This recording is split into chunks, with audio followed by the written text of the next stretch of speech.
News Kannada ವಾಹಿನಿಗೆ ಸ್ವಾಗತ.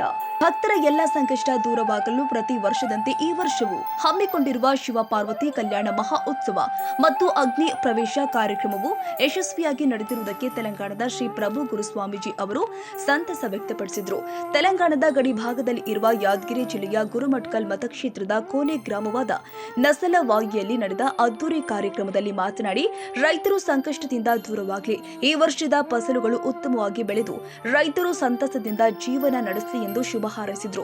ಇಂತಹ ಧಾರ್ಮಿಕ ಕಾರ್ಯಕ್ರಮಗಳಿಂದ ಭಕ್ತರಲ್ಲಿ ಹೊಸ ಸಕಾರಾತ್ಮಕ ಚಿಂತನೆ ಮೂಡಿ ಅವರಲ್ಲಿ ದೈಹಿಕ ಮಾನಸಿಕ ಬದಲಾವಣೆ ಆಗಲು ಸಾಧ್ಯ. ಆ ನಿಟ್ಟಿನಲ್ಲಿ ಎಲ್ಲ ಭಕ್ತರು ಇಂತಹ ಕಾರ್ಯಕ್ರಮ ಹೆಚ್ಚಿನ ಸಂಖ್ಯೆಯಲ್ಲಿ ಸೇರಿ ಇದರ ಸದುಪಯೋಗ ಪಡೆದುಕೊಳ್ಳಬೇಕು ಎಂದಿದ್ದಾರೆ.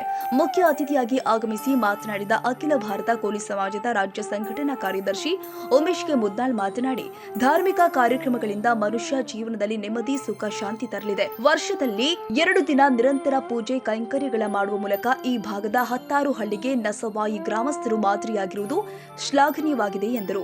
ಗಡಿಭಾಗ ಆದ ಕಾರಣ ಈ ಭಾಗದ ಜನ ಕಡ್ಡಾಯವಾಗಿ ಕನ್ನಡದಲ್ಲಿ ಮಾತನಾಡಲು ರೂಢಿಸಿಕೊಳ್ಳಬೇಕು. ಗಡಿಭಾಗ ಈ ಗ್ರಾಮದಲ್ಲಿ ಕೃಷಿ ಕೂಲಿ ಕಾರ್ಮಿಕರು ಹೆಚ್ಚಾಗಿದ್ದಾರೆ. ಧಾರ್ಮಿಕ ಕಾರ್ಯಕ್ರಮಗಳ ಜೊತೆಗೆ ಮಕ್ಕಳಿಗೆ ಉತ್ತಮ ಶಿಕ್ಷಣ ಮತ್ತು ಸಂಸ್ಕಾರ ಕೊಡುವ ಮುಂದಾಗಬೇಕು ಎಂದು ಕರೆ ಕೊಟ್ಟಿದ್ದಾರೆ.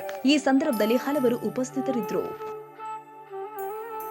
ತಾಜಾ ಸುದ್ದಿಗಾಗಿ MTV ನ್ಯೂಸ್ 24x7ಗೆ ಸಬ್ಸ್ಕ್ರೈಬ್ ಮಾಡಿ ಮತ್ತು ಬೆಲ್ ಐಕಾನ್ ಅನ್ನು ಒತ್ತಿ. ತಪ್ಪದೇ ಲಿಂಕ್ ಶೇರ್ ಮಾಡಿ.